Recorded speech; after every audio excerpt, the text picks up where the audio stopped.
அனைவருக்கும் வணக்கம். எல்லாம் கொஞ்சம் தள்ளுங்க. அங்க ஒருத்தருக்கா இருப்பாங்க. ஜி ஜி உங்கள்ட்ட தான் ஜி நம்ம என்ன பேசணும். என்ன ஜி திரும்பி திரும்பி பாக்குறீங்க? டெலிபிராம்டரா? அதுக்கெல்லாம் அவசியமே கிடையாது ஜி. நான் தான் இன்னைக்கு உங்கள்ட்ட பேச போறேன். நீங்க வெறும் கேட்க தான் போறீங்க. இத்தனை வருஷமா உங்களுடைய மனதின் குரலை நாங்க கேட்டோம். இப்ப எங்களுடைய மனதின் குமுறல்களை நீங்க கொஞ்சம் கேக்குறீங்களா? யோ யார் யாது குறுக்க ஊருக்க ஜி கிட்ட பேசிட்டு இருக்கும் போது பாருங்க ஜி, உங்கள்கிட்ட பேசும்போது என்னமோ இவங்க மட்டும்தான் உங்ககிட்ட ஹாட்லைன் வச்சிருக்காங்களா, இவங்க மட்டும் தான் உங்கள்கிட்ட பேசலாமா? நாங்களும் இந்த நாட்டுடைய பிரஜை ஜி, நாங்களும் உங்கள்கிட்ட பேசலாம். நீங்க எங்களுக்கான தலைவரும் தான். இப்ப இவங்க யாரு? பிளாக் கலர் சூட் போட்டுட்டு, ஓஹோ இது ஒரு நாளைக்கு 1.62 crore வீதம் நியமிக்கப்பட்டிருக்கிற எஸ்பிஜி ப்ரொடெக்ஷன் குரூப். எப்பா நாங்க ஸ்கிரீன் வழியா தான் ஜி கிட்ட பேசுறோம். இன்னொன்னு ஜி எங்களுக்கும் தலைவர் தான். அதனால எங்களால ஜிக்கு எந்த பிரச்சனையும் கிடையாது. நீங்க கொஞ்சம் ஓரமா இருங்க, ஜி கிட்ட பேசிட்டு வந்துடுறேன்.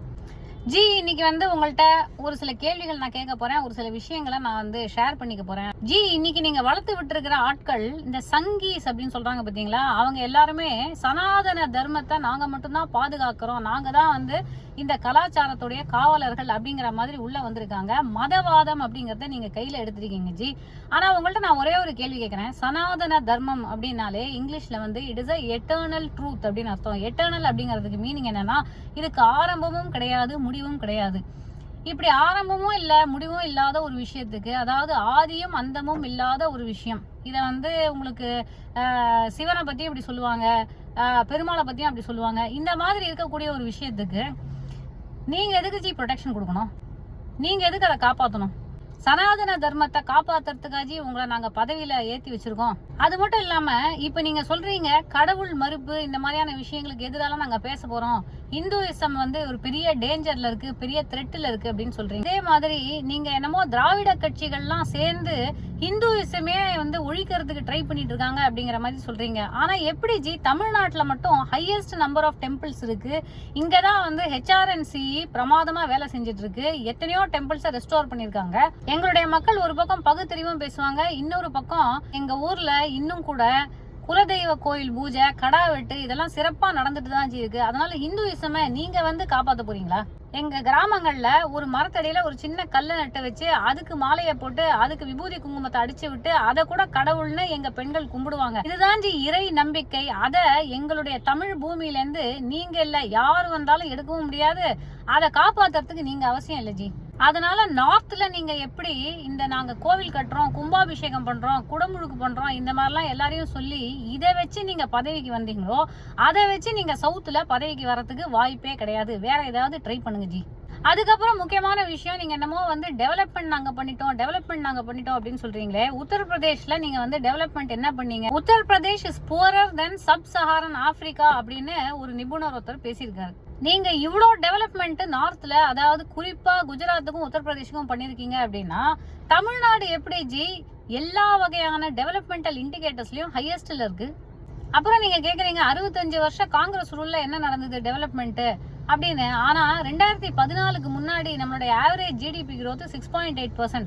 நீங்க கடந்த 10 வருஷத்துல ஆவரேஜ் ஜிடிபி growth 5.9%. இதுக்கு என்ன உங்கள்கிட்ட பதில் இருக்கு? உங்களுடைய 2019 மேனிஃபெஸ்டோல 2 கோடி இளைஞர்களுக்கு வேலை வாய்ப்புகள் உருவாக்கி தருவோம் அப்படின்னு சொன்னீங்க. இதை நீங்க செய்யலையே அப்படின்னு உங்கள்ட்ட நாங்க கேள்வி கேட்டா, PM முத்ரால நாங்க லோன் கொடுக்கறோம் புது தொழில் தொடங்குறதுக்கு அப்படின்னு சொல்றீங்க. ஆனா புது தொழில் தொடங்குறதுக்கு நானுமே அப்ளை பண்ணி பார்த்தேன் ஜி.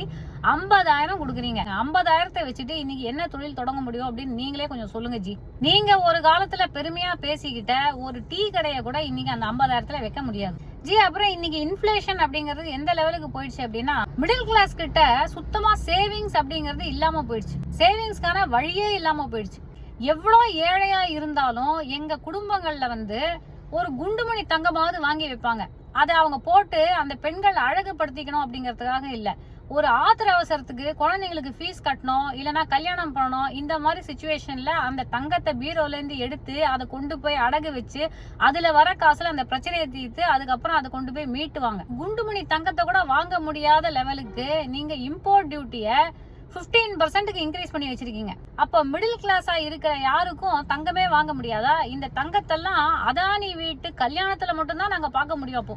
அப்புறம் ஜி, இந்த ஜிஎஸ்டியை பத்தி நம்ம பேசவே வேண்டாம். பிஸ்கெட்டுக்கு ஜிஎஸ்டி, எசென்ஷியல் கமாடிட்டிஸ்க்கு ஜிஎஸ்டி, வெங்காயத்துக்கு ஜிஎஸ்டி. என்ன ஜி, நீங்க ஜின்னு ஒரு பேரை வச்சாலும் சரி, அந்த ஜிஎஸ்டியை கொண்டு வந்தீங்க பாத்தீங்களா, கழுத்தை நெரிச்சிட்டீங்க ஜி. இதுல கேட்டா தங்கத்துக்கு நாங்க 3% தான் ஜிஎஸ்டி வைக்கிறோம் அப்படின்னு சொல்றீங்க. ஆனா ஒரு 10 ரூபா பிஸ்கெட் பாக்கெட்டுக்கு 18% ஜிஎஸ்டி ஜி. இன்னைக்கு எல்லாரும் போய் மிடில் கிளாஸ்ல இருக்கிறோம், சாப்பிடுறதுக்கு பிஸ்கெட் வாங்குவானா தங்கத்தை வாங்குவானா? நாங்க எல்லாரும் தங்க பிஸ்கெட் சாப்பிடுறோம்னு நினைச்சிட்டீங்க போல இருக்கு. 64 இருந்து 70 ரூபாய்க்குள்ள இருந்த பெட்ரோல் விலையை 2014 இருந்து இன்னைக்கு 102, 103 ரூபாய்க்கு கொண்டு வந்துட்டீங்க. இதுல பணக்காரனுக்கு பிரச்சனையே இல்ல ஜி. 80% ஆஃப் த பாப்புலேஷன் நாங்க இருக்கோம் பாத்தீங்களா, middle class, lower middle class, lower கிளாஸ்னு இருக்கோம் பாத்தீங்களா, எங்களுக்கு தான் இந்த பிரச்சனை. இதுல நாங்க லோன் எடுக்க போனோம்னு வச்சுக்கோங்களேன், எங்க கழுத்து தான் பிடிப்பீங்க. ஆனா பல கோடியில லோன் வாங்கி அதை கட்ட முடியாம பல கோடீஸ்வரர்கள் இருக்காங்க பாத்தீங்களா, அவங்களுக்கு எல்லாம் டிப்ளமேட்டிக் இம்யூனிட்டி கொடுத்து ஃபிளைட் டிக்கெட் போட்டு நீங்க ஃபாரின் காமிச்சு வச்சிட்டீங்க. அப்புறம் ஜி, ஏதோ ரீசெண்டா ஒரு வீடியோ ஒண்ணு பார்த்தேன், நீங்க பேசிருக்கீங்க, இந்த சாவன் மாதத்துல வந்து நீங்க எல்லாரும் புலால் உண்டு எங்களுடைய, அதாவது வெஜிடேரியன்ஸோடைய ஹிந்து தர்மம் வந்து ஃபாலோ பண்ற ஆட்களுடைய சென்சிபிலிட்டிஸை நீங்க வந்து அஃபெண்ட் பண்றீங்க அப்படிங்கிறீங்க ஜி. உங்களுக்கு இந்த புலால் உண்ணுதல், அப்புறம் இந்த யார் என்னத்தை சாப்பிடணும், எந்த நேரத்துல சாப்பிடணும், எப்படி சாப்பிடணும், எவ்வளவு சாப்பிடணும், இது எல்லாத்துலயும் நீங்க வந்து கண்ட்ரோல் பண்ணணும் அப்படின்னு நினைச்சீங்கன்னா, நான் ஒரே ஒரு கேள்வி கேட்கிறேன் ஜி. வேர்ல்டோட டாப் 5 பீஃப் எக்ஸ்போர்ட்டர் அப்படிங்கிற ஏதோ ஒரு கம்பெனி கிட்ட இருந்து நீங்க எலக்ட்ரல் பாண்ட்ஸ் வாங்கியிருக்கீங்க ஜி. அப்ப மட்டும் அந்த காசுல உங்களுக்கு புலாவுடைய வாடை அடிக்கவே இல்லையா ஜி? ஐயோ இது வந்து பீஃப் காசு அப்படின்னு சொல்லி அதை திருப்பி கொடுத்துட வேண்டியது தானே அந்த காசை. அப்புறம் ஜி, நீங்க எல்லா இடத்துக்கும் ஹெலிகாப்டர்ல பறந்துட்டு இருக்கிறதுனால உங்களுக்கு தெரியறதுக்கு வாய்ப்பு இல்ல. ட்ரெயின்ல நீங்க போய் இப்போ ரீசெண்ட் டைம்ல போயிருக்கீங்களா அப்படின்னு எனக்கு தெரியல ஜி. ஆனா இன்னைக்கு வந்து ஸ்லீப்பர் கிளாஸ்ல, ஜெனரல் கோச்ல எல்லாம் வந்து பாத்தீங்கன்னா மக்கள் ஒருத்தருக்கு மேல ஒருத்தர் ஏறி உட்கார்ந்துட்டு, டாய்லெட்ல உட்கார்ந்துட்டு, இல்ல வாஷ் பேசின் மேல எல்லாம் ஏறி உட்கார்ந்துட்டு போயிட்டு இருக்காங்க.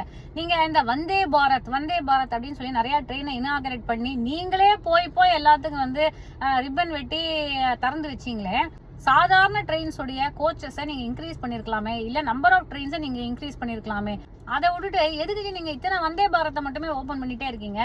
அதனுடைய அஃபோர்டபிலிட்டி என்ன, சாதாரண ட்ரெயினோட அஃபோர்டபிலிட்டி என்ன, இதெல்லாம் திறந்து வைக்கிறதுக்கு நீங்க ஏன் வரீங்க? நாங்க தான் சினிமாக்காரங்க இந்த கடை திறப்பு, துணி கடை, பியூட்டி பார்லர் திறப்பு, இதுக்கெல்லாம் போய் ரிப்பன் வெட்டி கேக் கட் பண்ணி எல்லாம் பண்ணோம்னா எங்களுக்கு ஒரு 4 காசாவது பார்க்க முடியும். உங்களுக்கு என்ன ஜி அவசியம்?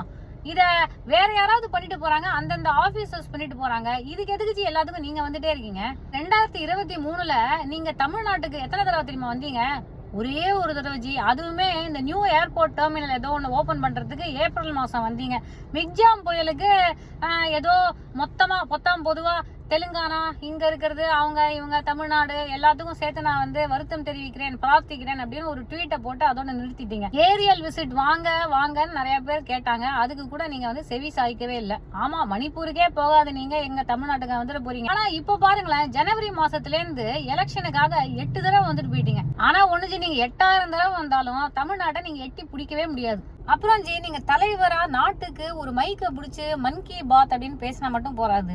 மக்கள் என்ன கேள்விகள் வச்சிருக்காங்க அப்படிங்கறத மீடியா கேட்பாங்க, அதுக்கு நீங்க பதிலும் சொல்லணும். இந்த 10 வருஷத்துல நீங்க எத்தனை பிரஸ் கான்ஃபரன்ஸ் அட்டென்ட் பண்ணிருக்கீங்க அப்படின்னு பார்த்தோம்னா, இருங்க யோசிச்சு சொல்றேன், நம்பர் மனசுக்கு வர மாட்டேங்குது. 0 ஜி, 0. ஆமா ஜி, இதே இது நம்மளுடைய முன்னாள் பிரதம மந்திரி மன்மோகன் சிங் அவர்கள் நிறைய பேசக்கூட மாட்டார் அப்படின்னு எல்லாருமே விமர்சனம் பண்ணுவாங்க. ஆனா அவரு 114 பிரஸ் மீட் வச்சிருக்காரு ஜி. ஏன் ஜி பிரஸ் மீட் பண்றதுக்கு பயமா? இந்த கோடி மீடியா அப்படின்னு சொல்றாங்க பாத்தீங்களா, மரான்னு சொல்லி அது ராமன் வந்து வால்மீகி முனியவருக்கு புண்ணியம் வந்துருச்சு அப்படின்னு சொல்லுவாங்க. அதே மாதிரி நீங்க சொல்லி பாருங்களேன், கோடி மீடியா கோடி மோடி கிடியா கிடி மோடி கோடி மீடியா. பாத்தீங்களா ஜி, உங்களுடைய ஸ்கீம்ஸ் எல்லாம் ஹிந்தியில இருக்கு. எங்களை வந்து எப்படியாவது ஹிந்தி கத்துக்க வச்சிடணும் அப்படிங்கறதுல நீங்க ரொம்ப குறியா இருக்கீங்க. ஆவாஸ் யோஜனாங்கிறீங்க, முத்ரா யோஜனாங்கிறீங்க. யோஜனா அப்படிங்கிற வார்த்தைக்கே இங்க யாருக்கும் வந்து சரியான ஒரு விளக்கம் வந்து தெரியாது தமிழ்நாட்டுல. ஆனா இந்த பேர்கள்லாம் வந்து எங்களுக்கு சரியா எங்க மக்களுக்கு வந்து சேராததுக்கு இதுவும் ஒரு காரணமா, இது அந்நியப்பட்டு வேற இருக்கு. ஆனா இதே நீங்க தமிழ்நாட்டுக்கு வந்தா மட்டும் திருவள்ளுவரை கையில தூக்கிட்டு திருக்குறள் சொல்ல ஆரம்பிச்சிருங்க ஜி. திருவள்ளுவர் ஒரு சமணர் அப்படின்னு சொல்றாங்க, அவருக்கு உங்க ஆளுங்க காவி வேட்டியை போட்டு அவருக்கு விபூதி பட்டையை அடிச்சு விட்டீங்களே, இது என்ன நியாயம் ஜி? ஜி உங்களுக்கு திருக்குறள் ரொம்ப பிடிக்கும்ல, அதனால உங்களுக்கு இப்ப நான் ஒரு திருக்குறள் சொல்றேன். தன்னெஞ்சறிவது பொய்யற்க, பொய்த்த பின் தன்னெஞ்சே தன்னை சுடும். இது உங்களுக்கு மீனிங் தெரியல அப்படின்னு வச்சுக்கோங்களேன், உங்க கூடவே தமிழ் தமிழ் அப்படின்னு சொல்லிட்டு தமிழுக்கான ழகரம், அந்த அழகையே வந்து கெடுக்கிற அளவுக்கு தமிழ்ல பேசிட்டு ஒருத்தர் சுத்திட்டு இருப்பாரு பாத்தீங்களா, அவர்கிட்ட கேளுங்க, அவர் கரெக்டா சொல்லுவார். ஏன்னா ஜி இப்போ ரீசெண்டா நீங்க கொடுத்த ஒரு ஸ்கிரிப்டட் இன்டர்வியூ அப்படின்னு சொல்றாங்க, அதை நான் அப்படி சொல்ல விரும்பல. ஏதோ ஒரு இன்டர்வியூ ஒன்று கொடுத்தீங்க ஏஎன்ஐக்கு, அதுல நீங்க என்ன சொல்லிருக்கீங்க அப்படின்னா, எங்களாலதான் இந்த எலக்ட்ரல் பாண்ட்ஸை பத்தின விஷயமே வெளியில வந்தது அப்படின்னு. ஜி என்ன ஜி இது இப்படி, அதுக்குன்னு வந்து முழு பூஷணிக்காக சோத்துல மறைக்கலாம், ஆனா இப்படி நீங்க வந்து என்ன பண்றீங்கன்னா சாம்பார் சாதத்துல மறைக்கிறதுக்கு ட்ரை பண்றீங்க ஜி. சுப்ரீம் கோர்ட் சொன்னதுனாலதான் நீங்க அந்த எலக்ட்ரல் பாண்ட்ஸ் விஷயத்தையே வெளியில விட்டீங்க. அப்படி இல்லைன்னு வச்சுக்கோங்களேன், இன்னி வரைக்கும் மக்களுக்கு எலக்ட்ரல் பாண்ட்ஸ் யாருக்கிட்ட இருந்து வந்தது, எப்படி வந்தது, எதனால வந்தது, எத்தனை இடி ரெய்டு நடந்து அதுக்கு அடுத்த நாள் எப்படிலாம் வந்து அந்த கம்பெனிஸ் கொண்டு வந்து காசை கொண்டு வந்து கொட்டினாங்க அப்படிங்கறதெல்லாம் தெரிஞ்சுக்கிறதுக்கு வாய்ப்பே கிடையாது. ஏன்னா நீங்களே தான் சொல்லியிருக்கீங்க, இந்த எலக்ட்ரல் பாண்ட்ஸ் எல்லாம் எங்கேருந்து பணம் யாருக்கு வருது, எந்த பொலிட்டிக்கல் கட்சிக்கு வருது அப்படின்னு மக்களுக்கு தெரிஞ்சுக்கிறதுக்கு உரிமையே இல்லை அப்படின்னு நீங்க சொல்லியிருக்கீங்க. இத சொல்றதுக்கு உங்களுக்கு என்ன உரிமை இருக்கு ஜி? அப்புறம் ஜி 2 விஷயத்துல மட்டும் எங்களால மறக்கவே முடியாது, மன்னிக்கவே முடியாது தெரியுமா. சடனா ஒரு லாக்டவுனை போட்டு சரியான வகையில மக்களுக்கு, அதாவது மைக்ரண்ட் ஒர்க்கர்ஸுக்கு அவங்க உங்களுடைய வீடு திரும்ப முடியாம, நீங்க எந்த ஒரு வசதி வாய்ப்பும் ஏற்படுத்தி கொடுக்க முடியாம, ஒரு ஆர்மி வெஹிக்கிள்ஸை கூட வந்து எங்கேயும் போஸ்ட் பண்ண முடியாம, எல்லாரையும் கால் கடுக்க அவங்க ஊர்களுக்கு குழந்தைகள், வயதானவர்கள் சொல்லி பெண்கள் அப்படின்னு நடந்து கால் கடுக்க நடந்து போனாங்க பாத்தீங்களா, அந்த காட்சியை எங்களால மறக்க முடியாது. அதே மாதிரி டிமானிட்டைசேஷன் போது என்னமோ சாதாரண மக்கள் கிட்ட கள்ளப்பணம் இருக்கு அப்படிங்கிற மாதிரி அந்த பண மதிப்பிழப்ப நோட்பந்தியை கொண்டு வந்து அந்த நேரத்துல எத்தனை பேரு, எத்தனை கால் கடுக்க நின்று, எத்தனை குடும்பங்கள் தற்கொலைக்கு தூண்டப்பட்டாங்க அப்படிங்கறது எல்லாம் எங்களால வந்து அந்த விஷுவல்ஸை மறக்கவும் முடியாது, மன்னிக்கவும் முடியாது ஜி. இந்த கோவிட் வேக்சினை தயாரிக்கிறதுக்கு சீரம் இன்ஸ்டிடியூட்டுக்கு நீங்க மொனோபோலி கொடுத்தீங்க, அவங்களும் உங்களுக்கு 52 கோடி 55 கோடி கிட்ட எலக்ட்ரல் பாண்ட்ஸை கொண்டு வந்து கொட்டிருக்காங்க. இந்த கனெக்ஷன் எல்லாம் எங்களால பொருத்தி பார்க்க முடியாது அப்படின்னு நீங்க நினைக்கிறீங்க ஜி. ஆனா எங்க தமிழ்நாட்டுல டீ கடையில உட்கார்ந்து இருக்கிற ஆட்டோ டிரைவர் கூட மொட்டை தலைக்கும் முழங்காலுக்கும் கரெக்டா கனெக்ஷன் போட்டு பாப்பாரு. நீங்க நினைச்சீங்க என்னமோ டிமானிட்டைசேஷன் பெரிய ஒரு மாஸ்டர் ஸ்ட்ரோக் அப்படின்னு. அது மட்டும் இல்ல, நிறைய பேர் வேற அதை மாஸ்டர் ஸ்ட்ரோக் அப்படின்னா கொண்டாடினாங்க. ஆனா ஜி ஆர்பிஐ என்ன சொல்லிட்டாங்கன்னா, இங்க இன்வாலிடேட் ஆன பணம் இருக்கு பாத்தீங்களா, அது வந்து 99% திருப்பி சர்க்குலேஷனுக்குள்ள வந்துருச்சு. ஆனா டெய்லி வந்து பாத்தீங்கன்னா பிளாக் மணி கண்டுபிடிக்கப்பட்டு தான் இருக்கு. அப்போ இந்த பிளாக் மணி அப்படிங்கிறது இருக்க வேண்டியவங்கள்ட்ட இருந்துட்டே தான் ஜி இருக்கு. மிடில் கிளாஸையும் லோவர் இன்கம் ஸ்டேட்டால இருக்கவங்களுக்கு நீங்க வந்து பெரிய ஒரு எக்கனாமிக் நெருக்கடி கொடுத்து லேபர் ஃபோர்ஸை கம்மி பண்ணி இந்த மாதிரி ஒரு எக்கனாமிக் கிரன்ச் தவிர இந்த டிமானிட்டைசேஷனால எந்த ஒரு அட்வான்டேஜும் நடக்கல. சரி ஜி, நாங்க இந்த டெம்பிள்ஸ் எல்லாம் கவர்மெண்டோட கண்ட்ரோல்ல இருந்து நாங்க தூக்க போறோம் அப்படின்னு சொல்றீங்களே, அப்போ கவர்மெண்டோட கண்ட்ரோல்ல இல்லாம யாரோட கண்ட்ரோல்ல இருக்கும் அப்படின்னு நீங்க நினைக்கிறீங்க? டெம்பிள்ஸையும் நீங்க அதானி அம்பானி போன்ற ஆட்களுக்கு கொடுத்து பிரைவேடைஸ் பண்ணிடலாம் அப்படின்னு நினைக்கிறீங்க போல. உங்களுக்கு கோவில்களை பத்தி இவ்வளவு அக்கறை இருந்தா இந்த சங்கல்ப் பத்ரால, அதாவது இந்த மேனிஃபெஸ்டோன்னு ஒன்று விட்டுருக்கீங்க பாத்தீங்களா, அதுல ஏன் அதை பத்தி எதுவுமே நீங்க சொல்லல? அப்புறம் இந்த டெம்பிள்ஸ் எல்லாம் ரன் பண்ற அட்மினிஸ்ட்ரேஷனும் ரொம்ப ஒபேக் ஆயிடும். ஒபேக் அப்படின்னு சொல்லும் போது எனக்கு இன்னொரு விஷயம் ஞாபகத்துக்கு வருது. இந்த பிஎம் கேர்ஸ் ஃபண்டுன்னு சொல்லி கோவிட் டைம்ல நீங்க கலெக்ட் பண்ணீங்க பாத்தீங்களா, அது மட்டும் இல்லாம இந்த எலக்ட்ரல் பாண்ட்ஸை சரியா வந்து அவங்க யாரெல்லாம் வந்து 15 நாளுக்குள்ள ரிடீம் பண்ணலையோ அந்த பணமும் வந்து உங்க பிஎம் கேர்ஸ் ஃபண்டுக்கு போயிடும் அப்படின்னு சொன்னீங்க பாத்தீங்களா. இந்த பிஎம் கேர்ஸ் ஃபண்டோடைய சீக்ரெட் தான் என்ன? அந்த ஃபண்டை பத்தின இன்ஃபர்மேஷனும் சுப்ரீம் கோர்ட் சொன்னாதான் நீங்க வெளியிடுவீங்களா ஜி? அப்புறம் உங்களோட இங்க டீச்சர்ஸ் பெட் அப்படின்னு சொல்லி ஒருத்தர் இருக்காருல்ல ஜி, கோவையில நிக்கிறாரு, அவர் வந்து என்ன சொல்றாருன்னா, நீங்க வந்து டைரக்டா அவர்கிட்ட ஹாட்லைன்ல வந்து பேசுவீங்க அப்படிங்கிறாரு. நான் என்ன கேக்குறேன் ஜி, அவர் ஜெயிச்சா மட்டும்தான் நீங்க ஹாட்லைன்ல வருவீங்களா? வேற யாரும் ஜெயிச்சாலும் அப்ப நீங்க வந்து ஆக்சசிபிளா இருக்கவே மாட்டீங்களா?